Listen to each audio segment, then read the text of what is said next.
미라클 모닝 애청자 여러분 안녕하십니까? 온 세상이 배드 뉴스로 가득 차 있습니다. 어디서 희망적인 뉴스를 기다리고 있지만 그렇게 좀채로 잘 나타나고 있는 것 같지가 않습니다. 그럼에도 불구하고 우리는 희망의 소식을 기다리고 있습니다. 온 세상에 배드 뉴스가 가득 찼다고 할지라도 우리가 여전히 계속해야 될 것이 있습니다. 그것은 그래도 우리는 예배를 계속해야 합니다. 오늘 말씀의 제목입니다. 그래도 예배를 계속해야 합니다. 이 말씀을 가지고 시편 8편 말씀, 시편 말씀을 통해서 이 말씀을 같이 생각해 보려고 합니다. 먼저 제가 이 말씀을 나누기 전에 서론적으로 어저께까지 읽었던 책이 있습니다. 제가 오랫동안 한 열흘 동안 읽은 것 같은데 두꺼운 책입니다. 칼 세이건의 코스모스라는 책입니다. 칼 세이건의 코스모스라는 책. 예, 아마 아실 것입니다. 근데 이 책이 너무 두꺼워서 제가 이렇게 인덱스에 오늘은 어디까지 읽는다 해가지고 이렇게 표시해 가면서 읽었는데 어저께까지 이것을 다 읽었습니다. 그런데 이 책은 이 코스모스는 과학책이라고 하지만 과학 도서만은 아닙니다. 이 책은 천문학뿐만 아니라 물리학, 화학, 생물학, 지질학, 기하학, 수학은 물론하고 철학, 세계사, 고대사, 정치, 문화, 예술, 고대 신화, 종교, 미래학까지 전부 통틀어서 쓰여있는 책이 바로 이 책이 아닌가 생각이 됩니다. 모든 학문이 집대성된 책인데 우주의 기원에서부터 우리의 미래까지 생각해 볼 수 있는 책을 이 책, 코스모스 책에 담아 놓고 있습니다.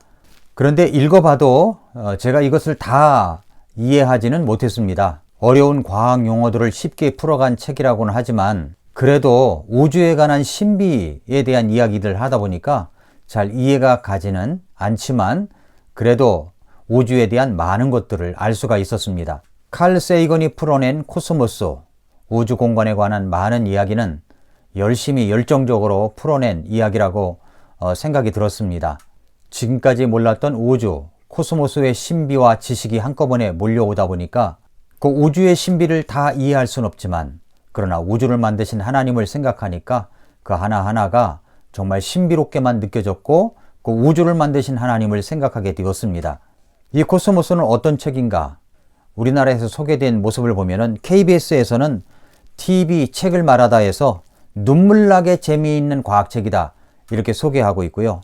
네이버와 교보문고에서는 올해의 과학책으로 선정이 되었고 대한민국 학술원에서는 우수도서로 그리고 아시아 태평양 이론물리센터에서는 올해의 과학책으로 동아일보에서는 한국의 과학자들이 청소년들에게 권하는 과학도서 1위로 선정이 된 책이기도 합니다. 우리나라에서는 이 책이 번역이 2006년 12월 20일에 일판 1세가 되어서 출판되었습니다. 그런데 2019년도에 특별판으로 제가 이렇게 특별판을 갖고 있는 겁니다.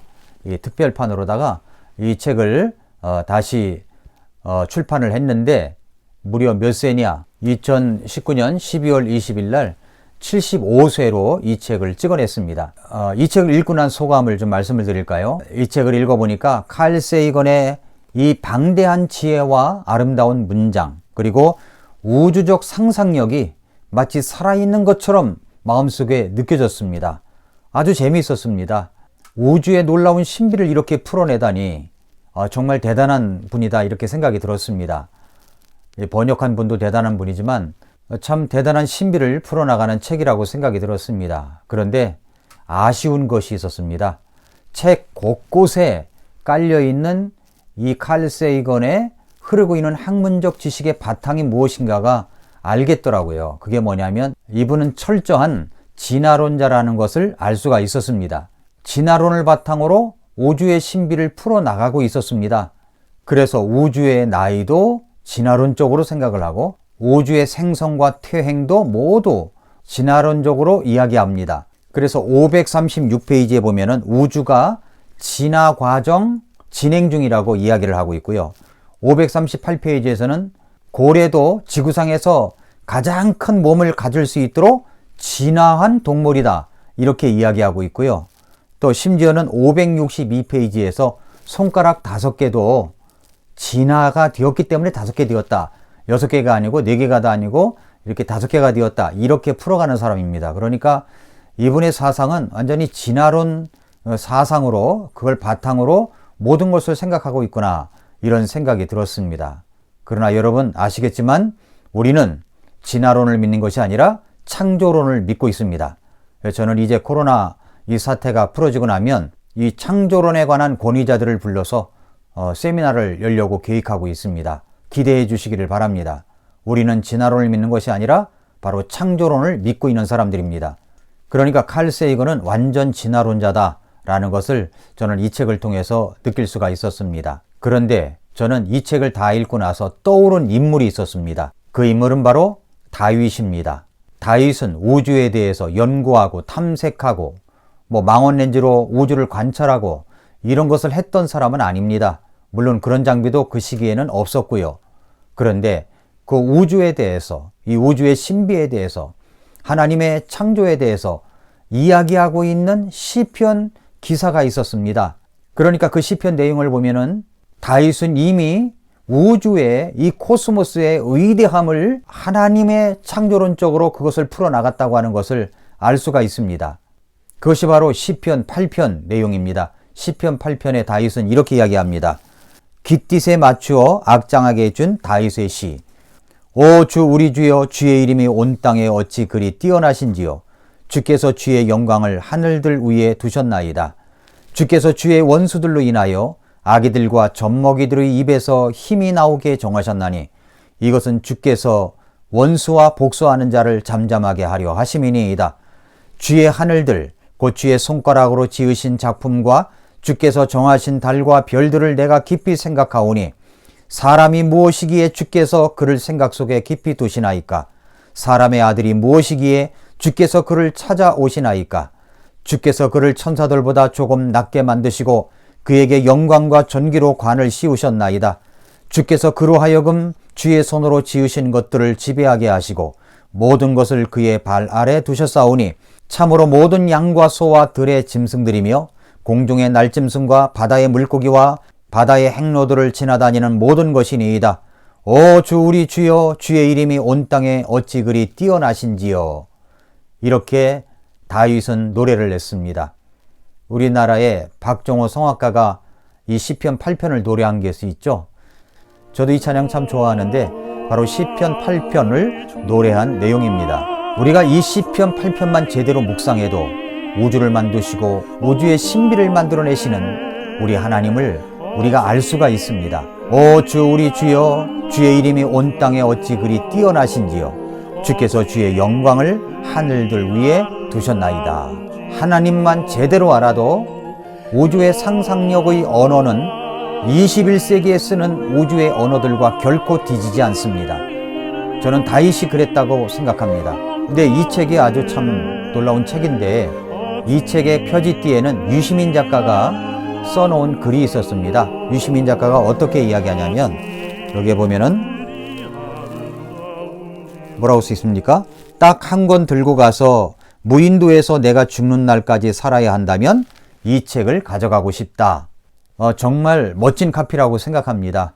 그러나 저는 또 다르게 또 생각한 것이 있습니다. 칼 세이건이 우주에 관한 신비에 관한 책을 이렇게 놀랍게 썼고 유시민 씨가 이 책이 그만큼 중요하다고 생각이 되어서 무인도에 갈 경우 딱 책 한 권만 가지고 간다면 이 책을 가져가고 싶다고 이야기할 정도라면, 그렇게 우주의 신비를 알았다면, 조금만 더 생각한다면 우주를 만드신 분이 누구일까? 이 생각으로 좀 나아가지 않았을까요? 조금만 더 깊이 생각한다면 이 우주의 아름다운 모습과 상상도 할 수 없는 신비를 보면서 우주를 만드신 하나님, 우주의 신비, 자고 나면 발견되는 행성들, 이 우주 만물을 만드신 하나님을 발견하지 못했다는 것이 참 이해가 가지 않습니다. 칼 세이건은 돌아가신 지 10년이 지났습니다. 이분이 우주의 주인공 되신 하나님, 예수 그리스도에 대해서 단 한마디도 없이 죽었다고 하는 것이 저는 참 안타깝습니다. 우주의 신비는 알았어도 우주를 만드신 그 하나님에 대해서 알지 못하고 돌아가신 것이 아닌가, 그렇게 생각이 됩니다. 그리고 무인도에 딱 한 권의 책을 가져간다면 이 코스모스라는 책을 가져가겠다고 하는 유시민 작가님, 꼭 이 우주의 주인공 되시는 예수님을 알고 예수님 믿고 구원 받으실 수 있으시기를 바랍니다.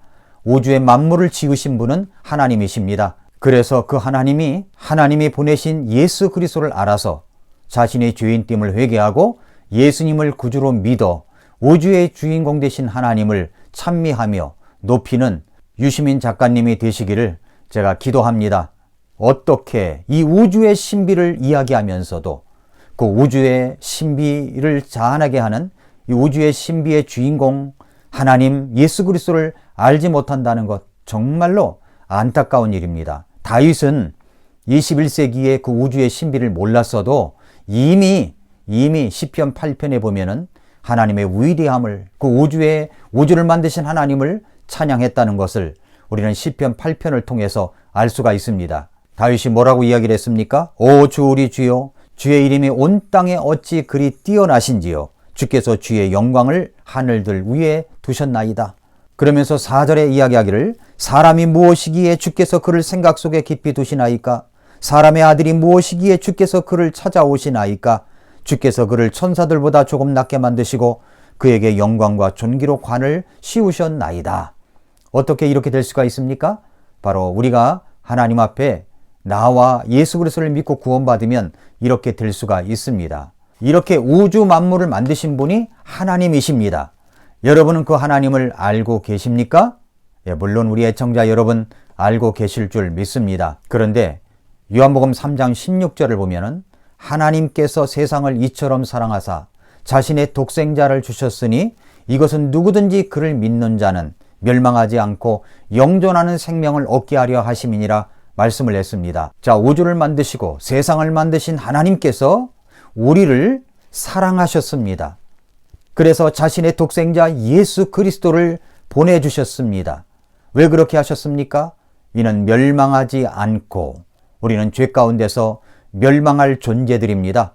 죄의 값은 사망이고 한번 죽는 것은 사람에게 정해진 것이고 그 뒤에는 심판, 지옥불이 기다리고 있기 때문에 죄에 대한 심판이 우리를 기다리고 있기 때문에 우리는 멸망할 존재들이었습니다.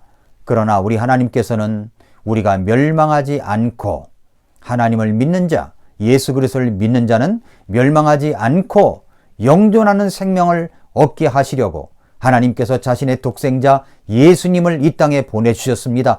그토록 우리를 사랑해 주셨습니다. 자, 그렇게 해서 우리는 하나님 앞에 죄를 회개하고 예수님을 믿고 구원받은 하나님의 자녀가 될 수가 있습니다. 자, 그렇다면 사랑하는 애청자 여러분, 그렇다면 이 우주 만물을 우주의 신비와 우주 만물을 만드신 하나님, 나 같은 자가 뭐길래 그저 먼지 티끌과 같은 존재인데도 불구하고 하나님의 독생자 예수 그리스도를 이 땅에 보내주셔서 내가 구원받고 하나님의 자녀가 되게 하셨는데 우리 그 하나님을 예배하는 것이 마땅한 것이 아니겠습니까? 나 같은 자를 구원해 주신 것이 얼마나 감사하고 놀랍습니까?